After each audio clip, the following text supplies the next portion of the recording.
If you're a returning viewer, welcome back.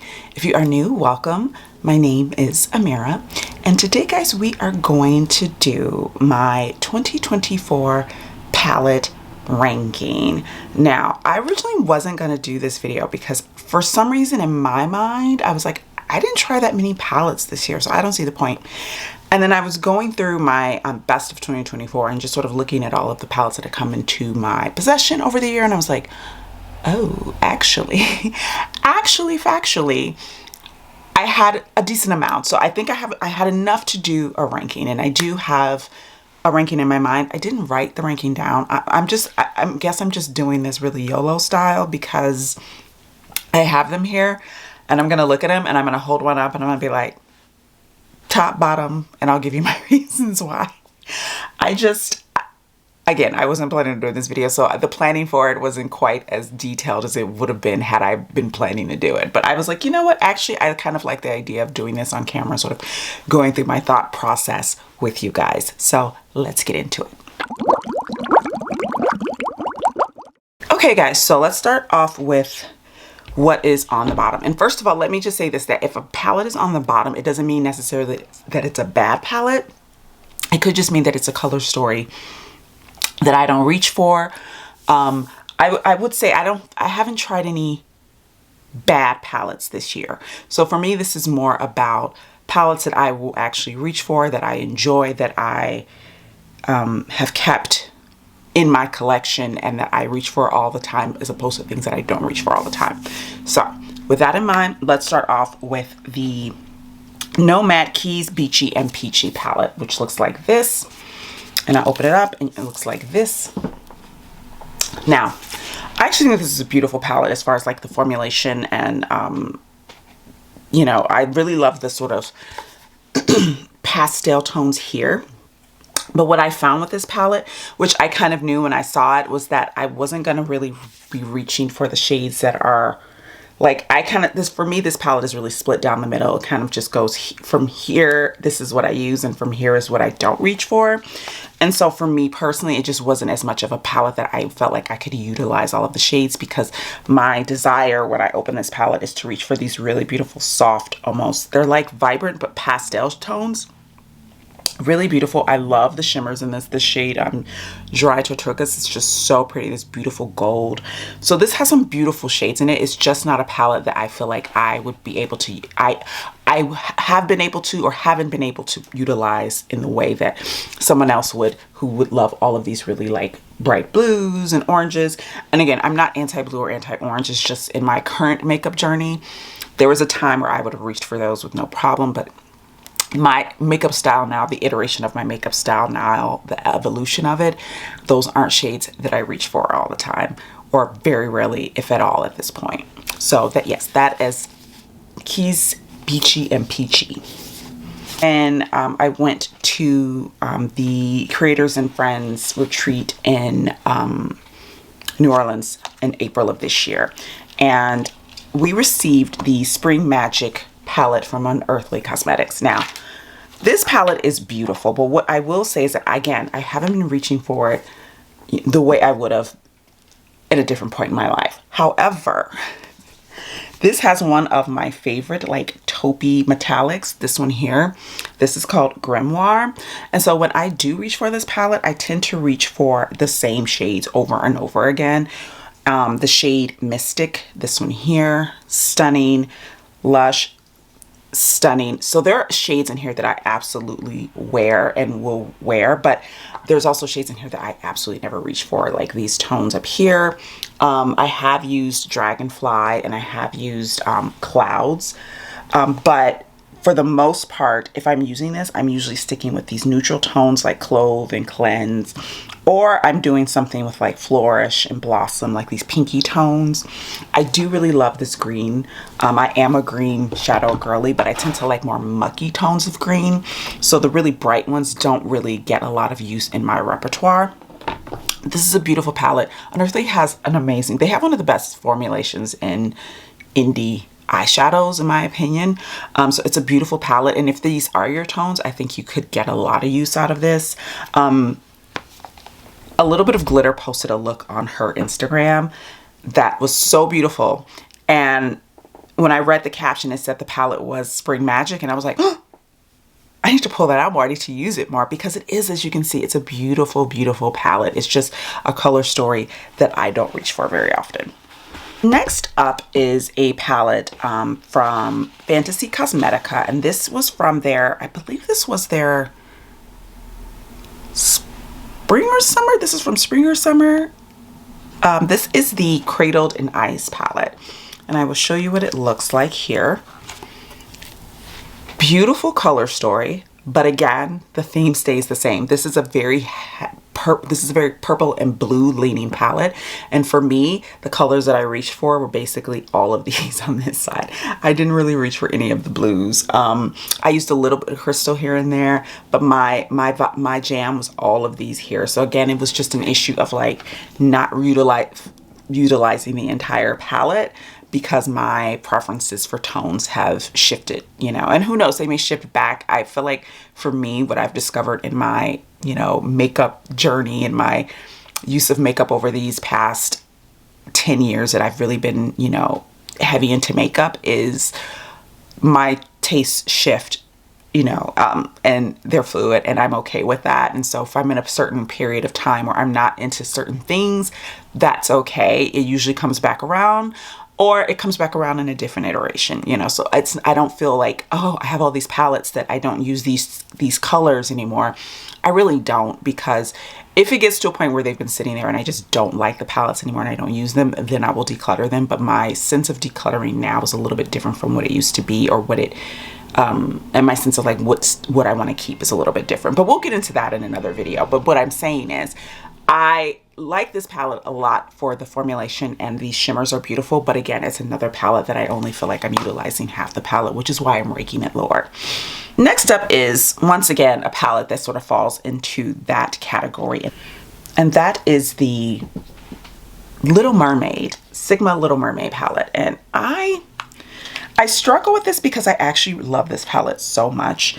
But what I've discovered with this palette is that I like the metallics more than I like the mattes. And what I mean by that is that I tend to reach for the metallics to pair with other things, as opposed to creating a full look with just this palette. And I'm okay with that, because as you can see, the metallics in this are just absolutely stunning. I mean, this treasure trove purple, I'm not even a purple girly, but look at that and how it shifts to blue.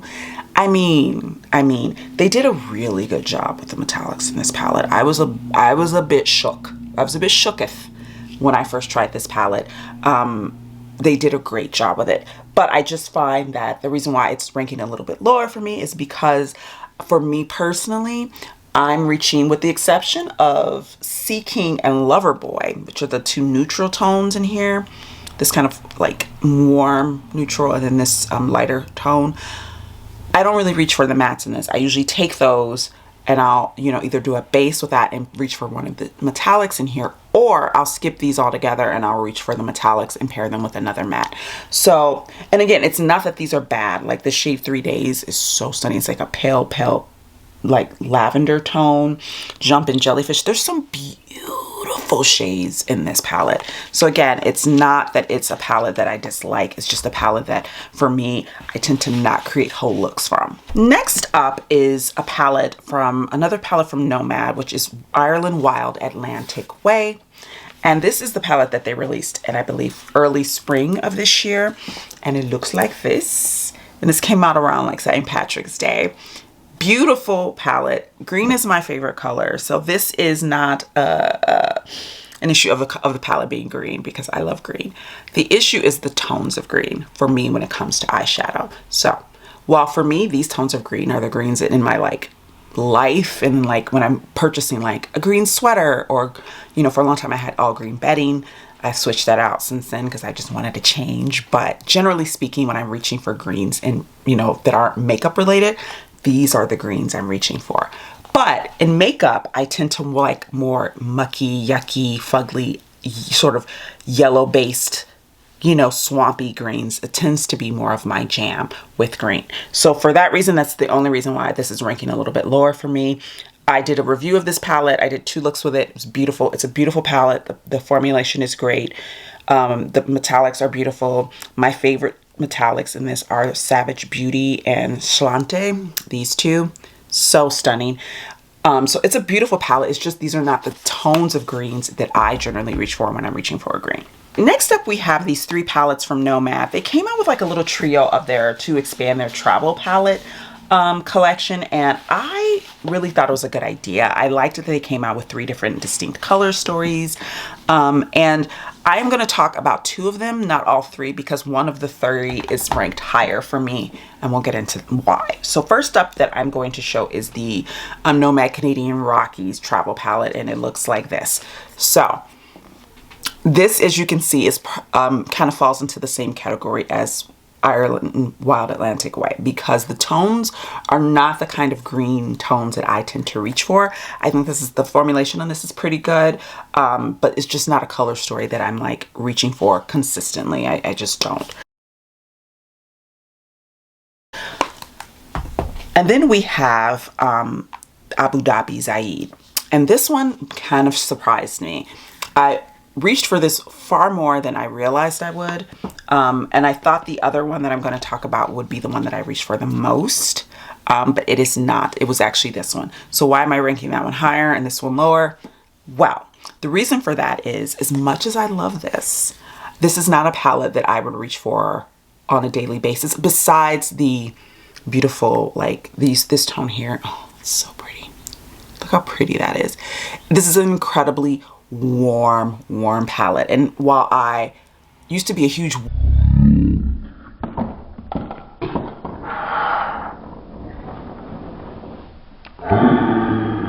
the shades fell out. Okay, that's not a good thing for a palette that we're meant to travel with, and I haven't traveled with this, but that's kind of a bummer. I might see if I can glue that back down, but yeah, so these are just shades that I'm not reaching for all the time, even though when I had used that palette, I've loved every look that I've created. It's just not a color story that is the color story that I reach for on a daily basis. And even when I'm traveling, I don't think those are shades that I would bring with me, because when I travel, I tend to be quite utilitarian in the way that I choose eyeshadow, because I want to make sure that it's something that's quite versatile and that I can pair with other things. And for me, because that color story is so warm, it would be hard to do that with.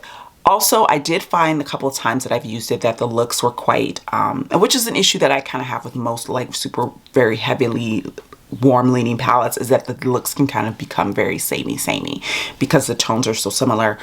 It's very hard to create distinct looks with that. Unlike even with the Canadian Rockies palette, which has tones that you can kind of mix and match, and you can kind of create a bit more depth in different ways.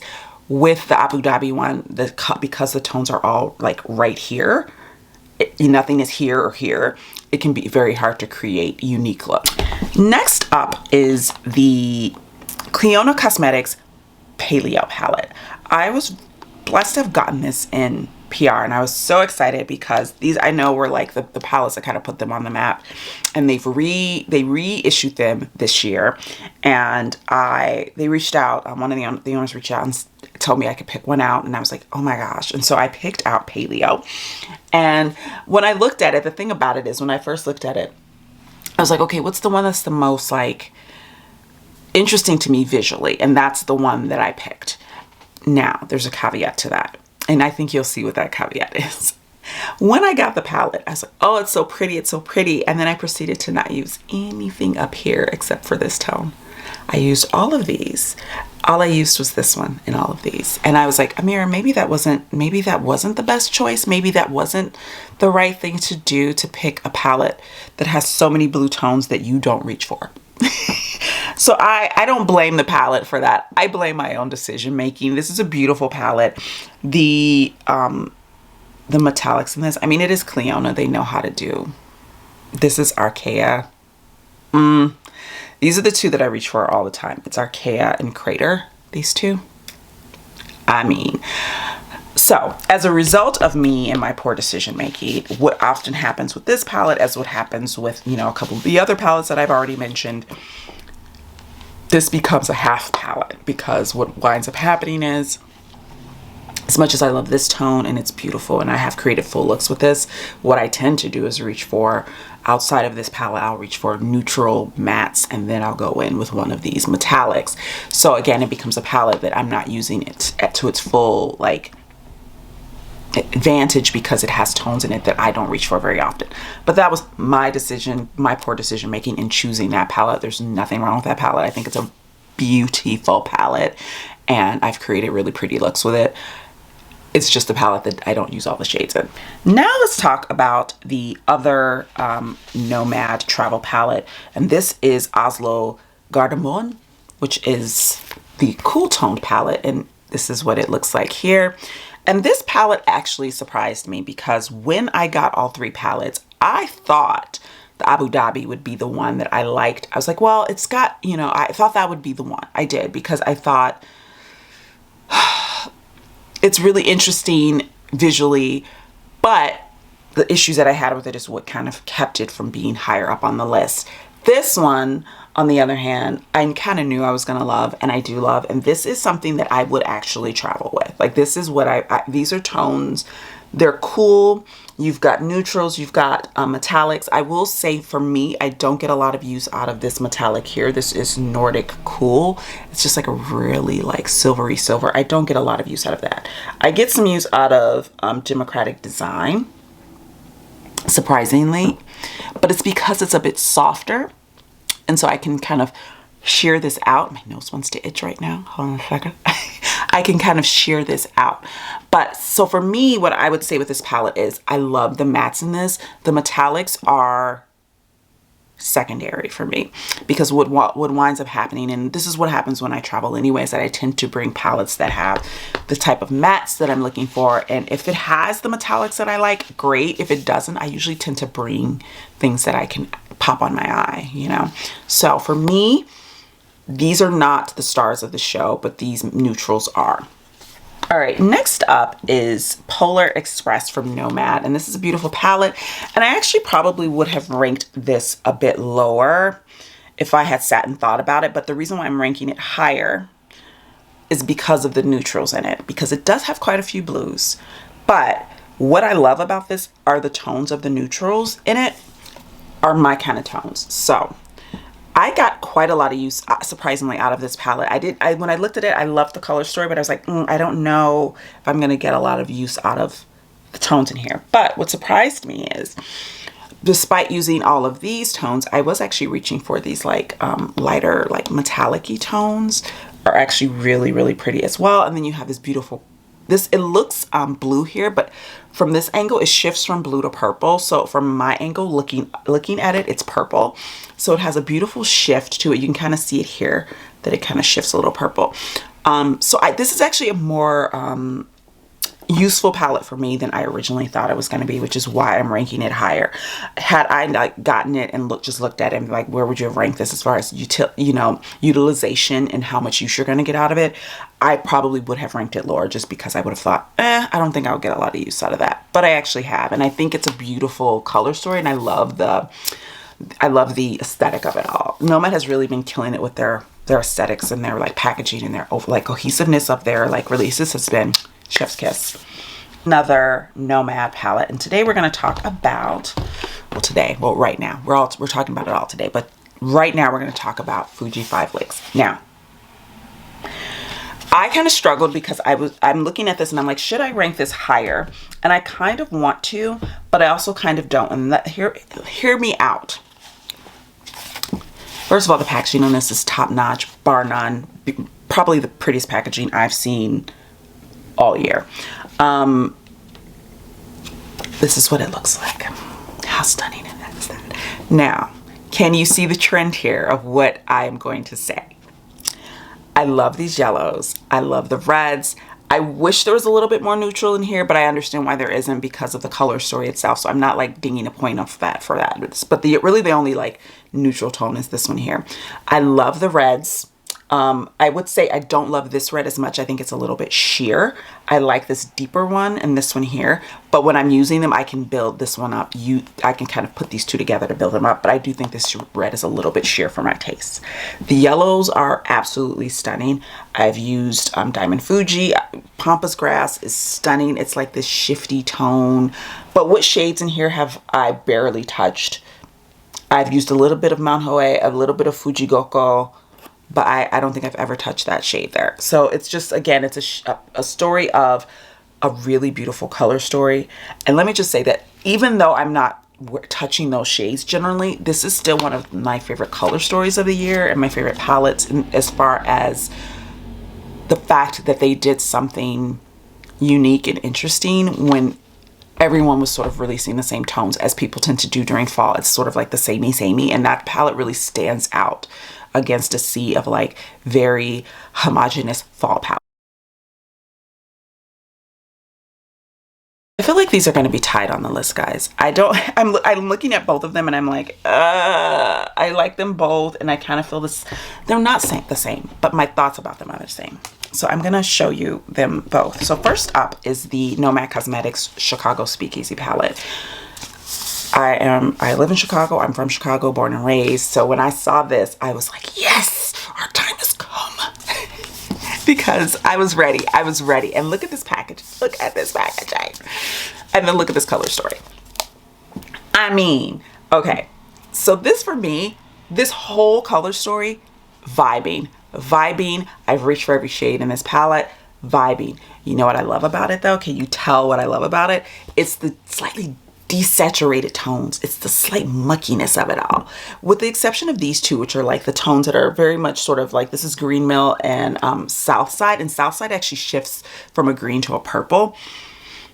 Beautiful.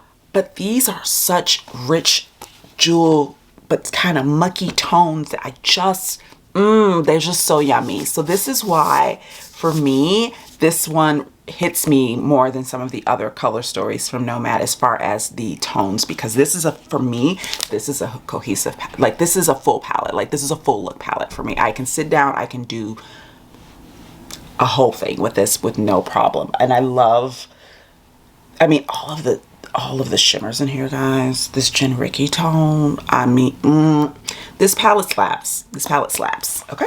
It slaps. And this is why I'm torn, because I'm probably going to rank these and then I'm going to be like, maybe I should have moved that higher. Now I'm feeling like I should have moved that higher, but I'm going to have it tied with this palette. And this is the Fantasy Cosmetica Enchanted Autumn palette. And this is the palette that Fantasy Cosmetica did in collaboration with Amanda from Makeup Just for Fun. And when I opened this up, first of all, I just felt like this was an Amanda palette. Like, I looked at this and this looks like her aesthetic and her kind of color story, which is, I think, is awesome. But it's also kind of my kind of color story, because you will see what the theme is here. Do you see the desaturated, dusky, muted undertones, this kind of like yellowy, oh, this is like, if you're going to give me colorful, this is what I want. Like, this is what I want. So you see how I was having, like, it's very similar in the same vein. The color stories are very different between Chicago Speakeasy and this one, but what I like about them is the same. Like, what attracts me to both palettes is the same. And it's this sort of like, what I love about this is that this almost feels like a jewel toned palette, but like a jewel toned palette that's like with the saturation turned down a bit, you know? And I love that. And this is a beautiful color story, and I've reached for this multiple times, and I haven't really been like automatically reaching for palettes, but that is one of the palettes that when I'm deciding to use a palette, that's one of the ones I reach for. And in that same vein, we're gonna talk about, well, actually, no, we're not. I'm going to show you this palette. And this palette is ranking higher for me than I originally thought it would. And there is a very, I got to clean this off. This palette has been all over the place, and it's gotten scratches all over it. So this is the Natasha Denona Golden palette. And I'm ranking it pretty high on my list, surprisingly, but there is a reason for that. And the reason for that is utilization. Utilization, you guys. I reviewed this palette and I gave you my thoughts on it. I do feel like this, as the sort of new iteration of the gold palette, is a flop, in the sense of it does not have the same magic. It does not have the same visual interest. That the gold palette, which I own, is still to this day one of my favorite palettes in my collection, and my second favorite Natasha Denona palette after Metropolis. It is a stunning color story, and it is a real testament to how you can do neutral palettes and make them still really interesting with certain tones and textures. And this one kind of loses all of that in a lot of ways. However, I get a lot of use out of this palette. I get a lot of use out of this palette, guys. After I did my review, I sat it down and I thought I was going to go back to using other things, but I kept reaching for it. And then I took a break from it because I had other palettes to review. And then I came back to it. And it's still a palette that when I'm looking for a tone, let me grab that palette real quick. So I can do full looks with this, guys, but this is also one of those dip in, dip out palettes. And so as a result, the utilization for it goes really high for me because it is a palette that it can be a standalone and it can be a dip in, dip out. So that is why this ranks high for me. It is not because I think the color story is like groundbreaking and amazing and so unique. It's just that it's a really easy palette. And next up is the Fantasy Cosmetica palette, that the first one that I ever tried, which I received during the Creators and Friends retreat in New Orleans. And this is the Fantasy Cosmetica Druid palette. This palette had been on my wish list for ages. And then I finally got it and I was like, I knew I would love it because, and I do. So this is Druid, and can you see why I like this one? Can you see how it has the muckiness, the mucky. It's so, I love this palette. I used this palette. We got this palette. Well, not everyone got the same palette, but that's a whole nother story. But I got this palette and I used it the entire time I was there. Like I created all of my looks with these. We had other palettes that we got. This is the one that I used every single day. When we went out to dinner, I would go, let me just tap this. And I would dip in for like just a shade. I would take a little bit of Rude and maybe a little bit of Old Growth. And then I'd add on a little bit of Bare Form or Regrowth, you know, just a little something on the lid. This was such an easy palette to use, and it's such a really beautiful, what I love about this is that it is a succinct, can I get that word out? It's super early. It's like 6 something in the morning, guys. It is a succinct and cohesive color story, a complete color story using only 9 shades. I love that. I was shocked at how much I liked this palette. Well, not shocked. I'll put it this way. I had never tried Sigma Shadow, so I didn't know how I was going to feel about them one way or the other. But the color story itself was everything that a girl like me would want. And this is what it looks like. This is the Sigma Cool Neutrals. And what I love about this is a neutral palette that has cool tones in it, but the color story that they created, they were smart enough to understand that when you have samey tones that are all on one level, the looks can become incredibly repetitive and very boring very quickly. What they were smart about is that they knew by throwing in a few warm tones, a few mucky tones, a few like, you know, vibrant tones, that they would get great utilization for the color story as a whole. And that is one of the things I loved about this palette is that, sorry, my camera went out. I can create an entire look with this palette with no problem. And I can create unique looks, and I can create varied looks, and I can create looks that are different from the last look I did with it. I love that. This is a palette just much like the Natasha Denona, but far more exciting and far more interesting of a color story that I can get I got a lot of utilization out of, and I still continue to. I haven't worn this in a bit because I've been trying other things, other newer things that have come into my collection. But what I love about this is how easy it is to do multiple types of looks. And these are just my kind of tones. Sorry guys if my lighting was weird. I realized one of my lights was like not in the right spot, but anywho, we're almost done anyway. I've got one more palette for you, and it is the top palette of 2024 for me. And this is what I wanted the golden palette to be, but it was not. And that is the Cosmic Brushes Nude Neutrals palette. And I will open her up and I will show her to you, and we can ooh and ah together. And I'm sure you guys have seen this palette and you know how stunning it is, but this is what it looks like. This is a stunning palette. I get use out of all of these tones, every single one. Cosmic Brushes probably has my personal favorite formulation of indie shadows that I've tried. Specifically their mattes. I think their mattes are stunning. I think their metallics are stunning as well, but their mattes are like some of the best in the game, guys. Don't sleep on. If you haven't tried them, try them. I know they're very popular, but if they're on your wish list, pick a palette that's really the one that you like the most and order it, because I think their quality is worth it and their price points are reasonable. So, I mean, I've talked about this palette before. I love it. This is what I would have wanted the golden palette to be. This is what I thought we should have gotten, where you get the neutrals and you get, you know, these colors that are very wearable. All shades are wearable, but what I mean by that are that are easy to work with on a day-to-day basis, but you still get these beautiful pops of interest, this beautiful vibrant yellow, these beautiful pinks, this greens.